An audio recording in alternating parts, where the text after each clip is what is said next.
The single biggest threat to America isn't the national debt, it's not the Strait of Hormuz, and it's not even the AI bubble itself. It's energy. But not energy in the way you're probably thinking. It's not blackouts or your monthly utility bill. It's that America has pushed all its chips to the center of the table and bet the entire economy on one wager, that AI arrives on schedule. And energy is the thing that decides the schedule. Because right now, AI feels invincible. The valuations keep growing, the spending isn't slowing down, and the stock market keeps pumping. But if something's gonna pop the AI bubble, it's energy. And by the end of this video, I can prove it to you. But first, the size of the wager. Because betting the economy isn't an exaggeration. In 2024, the biggest tech companies spent a little over $200 billion building AI infrastructure. In 2025, that number hit almost $400 billion. This year, their own estimates say more than $700 billion. So the spending isn't just growing, it's nearly doubling every year, and it's that spending that's carrying the economy. The level of concentration we're seeing in these tech stocks isn't subtle, it's practically screaming, it's a bubble. Last quarter, AI accounted for more than half of America's real GDP growth. George Saravelos, head of FX research at Deutsche Bank, wrote in a message to clients, AI machines appear to be saving the U.S. economy right now. In the absence of tech-related spending, the U.S. would be close to, or in, a recession this year. But you probably already know all this. You've likely heard AI is a bubble a million times by now. And here's the thing about all those bubble takes. Every single one of them is arguing about the wrong question. They're arguing about whether AI is here to stay, whether it's truly going to revolutionize every industry, and whether a chatbot that can't count the letters in strawberry is maybe about to take your job. But that was never the right question. The real bet isn't whether AI works, it's actually about whether we can even physically deliver it on time, whether the AI future can arrive fast enough to justify the insane prices we're paying for it today. Because right now, money is disappearing into AI faster than Thanos can snap his fingers. It's the fastest and largest build-out in history, yet nobody's actually making any money on it, which is fine, for now. Investors will happily fund losses as long as they think a payoff is on its way. But eventually, the investors, the companies, and the lenders funding all of this need that payoff to actually show up. Eventually, the capital has to come home with a return. That's how the AI bubble pops. It's not when it fails, but when it's late. When the capital starts to get sick of waiting around and decides to go somewhere else. So what decides whether AI shows up on time? And what determines whether these trillions of dollars from big tech will ever see a return on investment? Well, before I get into that, let's take a quick pause. Because you've probably heard this 1,000 times by now. Learn AI or you'll get left behind. But nobody mentions the hard part.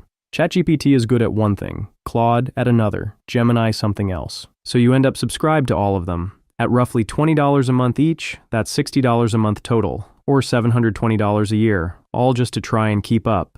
Which brings us to the sponsor of today's video, Chat LLM by Abacus AI. They've solved that problem. Chat LLM by Abacus AI puts every top model in one place. GPT 5.6, Claude Fable 5, Gemini 3.1, even Grok and DeepSeek, and when a new model drops, it's instantly available, which means no waiting around and no new subscriptions. You can pick which model to use yourself, or let the Route LLM feature read your prompt and automatically pick the best model for you. And Chat LLM by Abacus AI goes past just chat. It can generate images, video, and even build full apps and websites with hosting included, no code needed. The price for all this is just $10 a month, less than any single subscription it replaces. If you're interested, you can check out Chat LLM by Abacus AI using the link below or in the pinned comment. Thank you to Abacus AI for sponsoring this video. Now back to the single wager our entire economy's riding on. This entire bet is trapped inside a race between two clocks. Clock 1 decides how fast the AI future can actually arrive, how quickly we can build it, plug it in, and turn it on. Clock 2 decides how long we can afford to wait for it. We'll get to that later because it's the scarier of the two. So, let's start with the first one. Whenever a technological breakthrough like AI shows up, Wall Street loves to hand out the same Mark Twain quote as advice. Don't bet on the miners, invest in the picks and shovels. The phrase is more overused than the man in the arena speech in a one-bedroom San Francisco apartment with 4 founders vibe coding an AI app. What Wall Street's saying is, don't try to pick the winning chatbot, just buy the stuff underneath the boom, the data centers, the power, the infrastructure. But here's what nobody mentions when they hand you that advice. America's running out of picks and shovels, because you can't just build a data center. A data center doesn't get electricity by plugging into the grid and asking nicely. It has to join something called an interconnection queue. That's the wait list to get access to the power grid. Think of it as the DMV, but for electricity. Except instead of measuring the wait in bad attitudes and hours, the interconnection queue measures it in regulatory headaches and years. In America's largest power grid, that wait has stretched from under 2 years in 2008 to over 8 years today. And the wait list is only where the problems start, because AI data centers don't use electricity the way an office tower does. Busy during the day, quiet at night, asleep on weekends. Data centers run full blast around the clock every day of the year. They already eat more than 4% of America's electricity. And by 2035, this number is expected to reach a fifth of the country's electricity consumption. And the main workhorse feeding this entire build-out is this alien-looking device, the gas turbine. Which is where the problems continue. It's the machine behind roughly 40% of America's electricity, and they're among the most complex pieces of machinery on Earth. Only a handful of companies can actually build one. 3 manufacturers control over 3/4 of the global market. One of them is GE Vernova. Its order backlog has ballooned from roughly 80 gigawatts to 116, and its own CEO says the company will be largely sold out through the end of 2028. And in 2024 alone, developers ordered nearly 3 times more turbine capacity than every factory on Earth could physically produce in a single year. Which means it doesn't matter how many zeros big tech puts on the check, the manufacturers are structurally constrained. But it's not just the gas turbines either. Transformers, which are the machines that step power down from the grid, now take over 2.5 years to get, with an estimated 30% supply shortage. And for new transmission lines, they take 6.5 years on average to complete due to permitting delays, backlogs, and a mountain of other BS. So it's not just a single waitlist that's backed up, it's the entire American energy supply chain. We're seeing tech move at Netflix speeds, and the infrastructure underneath it moving at the speed of Blockbuster. Which is why the companies trapped between these 2 speeds are starting to act desperate. 2 developers reportedly paid $25 million, not for a turbine, just to reserve a place in line for one. Others are rebuilding retired jet engines to makeshift the power they need. We're seeing grown, profitable companies bolting old aircraft engines to the ground because they're desperate for power. So the obvious fix is the one you're already thinking, just build more. Big tech is great at throwing money at problems. Why not throw money at the source until the clock speeds up? Well, we already ran that exact experiment, and money lost. Remember that 8-year wait just to plug into the grid? It belongs to a power grid called PJM Interconnection. PJM is the largest grid operator in America, serving 67 million people across 13 states, from Chicago to Washington, D.C., roughly 1 in 5 Americans. If you live anywhere in that footprint, your lights are on because of decisions they make, and PJM's biggest decision of the year happens at an event nobody watches, the capacity auction. Here's how it works. PJM doesn't just buy electricity, it buys guarantees. Once a year, PJM holds an auction to pay power plants to promise they'll be ready with electricity on the worst days of the year. It's essentially a billion-dollar pinky promise that there's going to be electricity when there's a January freeze or an August heat wave. You can think of it like insurance. They pay a premium so the grid doesn't fail when it's needed most. For most of this century, that insurance was dirt cheap, because American electricity demand flatlined for 20 years. It made the capacity auction the single most boring event in American finance. In the auction covering 2024, a promise of power cleared at about $29 per megawatt day. Then, the data centers arrived. Not one at a time, by the dozen. Buildings that each swallow as much electricity as a small city, walking into a system designed for a world where demand barely grew. And the data centers don't want power eventually. They want it now, guaranteed, forever. The next auction cleared at just under $270, a more than 830% spike. The regional bill went from $2.2 billion to $14.7 billion. The same promise, 7 times the price. The biggest leap since the capacity market was invented in 2007. That got attention. Governors across the region leaned on PJM, federal regulators signed off, and the auction got a ceiling, a legal maximum on what the grid was allowed to pay. The very next auction hit that ceiling, so did the one after it and the one after that. What looked like a spike turned out to be the new floor. Then came December 2025, and something happened that had never happened in PJM's history. The auction came up short. Each auction is built around a target reserve margin. It's the extra safety cushion of power supply required above expected peak demand to guarantee the grid can handle those worst days of the year. It's basically the backups in case of an emergency. For the first time in history, PJM went shopping with more money than ever before and paid the maximum price allowed under federal law, but there still wasn't enough power supply to go around.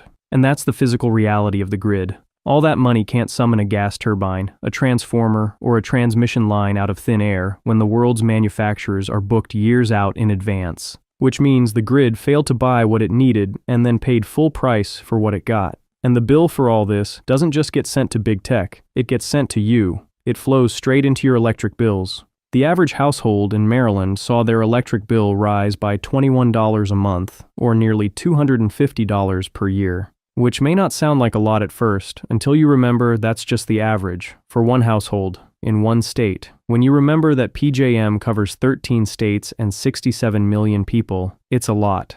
PJM pays an independent watchdog called Monitoring Analytics. They ran the numbers on the December auction and found that of the $16.4 billion the auction will cost, roughly $6.5 billion can be traced directly to data centers. 40 cents of every capacity dollar traced to data centers. Across the last 3 auctions, the number is more than $23 billion, so that's clock 1, the power clock. The infrastructure can't keep up with the demand, money can't speed it up, and there's no clear path to fixing it. These companies just have to wait, which sounds survivable, annoying and expensive, but survivable, because late is better than never, unless the thing doing the waiting has an expiration date, and spoiler, it does. Which brings us to clock 2, the chip clock, the one that determines how long we can afford to wait, because those data centers are really just massive warehouses for a single product, semiconductor chips, specialized processors that train AI, and the most expensive piece of the entire bet. Of the more than $700 billion a year, the biggest chunk is spent on the chips and computing hardware. And there are 2 problems with these chips. The first is they don't age well. Think of that one grandma of yours who hasn't worn sunscreen since the 70s. A cutting-edge AI chip stays cutting-edge for somewhere between 2 to 6 years, depending on who you ask. Newer, faster chips arrive, and the old ones slide toward worthless. But the infrastructure those chips are living on lasts for decades. So the chips age like a smartphone, and the infrastructure ages like a bridge. That mismatch has a price tag. If a data center scales back or its chips go obsolete after a few years, the multi-billion-dollar grid equipment built to serve it stays on the utility's books for decades, and a chunk of that cost gets shifted to the utility's customers, meaning you. And then there's the second problem, the bigger one. Right now, tech companies are reporting record earnings. On the surface, you could maybe even say, what AI bubble? But Michael Burry, the investor from the movie The Big Short, thinks those record earnings are an illusion. He believes big tech's cooking the books, and like most things in finance, he believes it comes down to sneaky accounting. When a company buys a machine, it spreads the cost across the years the machine stays useful, called the useful life. That schedule is called depreciation. Stretch the useful life out, and your annual depreciation drops, making profits look bigger today. Shrink the years, and your annual depreciation expense rises, lowering your reported profits. Which means one boring accounting guess, how long does a chip stay useful, quietly determines billions in big tech earnings. And the problems arise when nobody agrees on the answer. The tech giants started extending the official useful life of their servers from a 3 or 4 year standard to 6 years. Burry says the real number is much lower. If he's right, the industry is understating depreciation by about $176 billion between 2026 and 2028. By Burry's math, this would overstate Oracle's earnings by nearly 27% by 2028, and Meta's by almost 21%. NVIDIA fired back immediately at this. They said that their customers get 4 to 6 years out of these chips just fine. What we're watching is a classic kindergarten game of he said, she said. That's also what makes this interesting, because whether you side with Burry or NVIDIA doesn't actually matter, because the tech companies themselves can't agree on the answer. In January 2024, Amazon decided its servers would last 6 years instead of 5. That single decision reduced its depreciation expense by $3.2 billion and added $2.5 billion to its profit for the year. 12 months later, Amazon changed its mind. They walked the estimate from 6 years back down to 5 for subsets of their servers and networking equipment.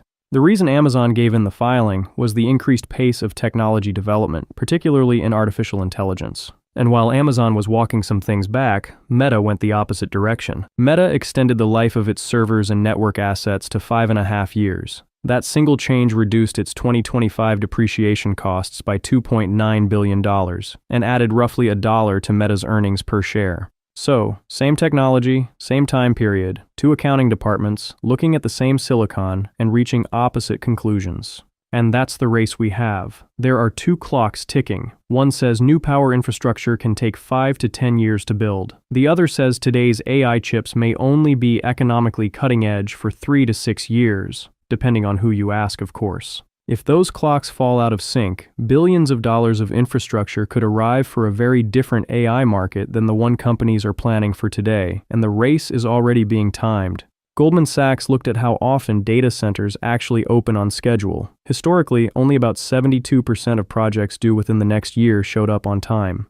When you adjust for today's supply chain and labor problems, Goldman expects about 60% of next year's promised capacity to arrive when promised. Look 2 years out, and it drops to 50%. Flip a coin, that's the current odds the AI future arrives on schedule. And Bloomberg's energy research arm found something even uglier. They ran two forecasts side by side. The first asks a simple question. Based on how many AI chips are actually being sold, how much data center capacity should America be building? The second asks a harder one. How much can America actually power?